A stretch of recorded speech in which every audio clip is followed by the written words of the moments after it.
જય શ્રી ગણેશ મિત્રો। તો આજે આપણે બનાવશું ગણપતિ દાદા, એ પણ કાપડમાંથી। તેના માટે આપણે કાપડ ઉપર આ રીતે કાગળ રાખી અને ગણપતિ દાદાના બધા શેપ એક પછી એક કાપી લઈશું। તો આ આપણે બધા શેપ કાપી લીધા છે।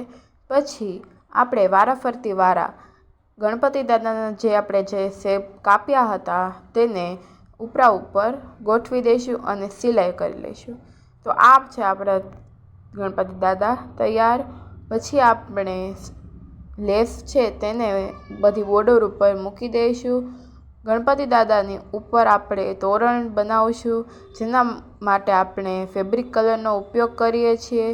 અને સાઈડમાં આપણે સાથિયા પણ બનાવીશું। જે આપણે પાંદડા કરીએ છીએ ને તે આપણે ડબલ કલરના કરીશું, કારણ કે એ કરવાથી પાંદડા સારા લાગશે। તો આ છે આપણા ગણપતિ દાદા તૈયાર। તો આપણે એનો ફાઇનલ લુક પણ જોઈએ છીએ। બે બાજુ આપણે સાથિયા પણ કર્યા છે।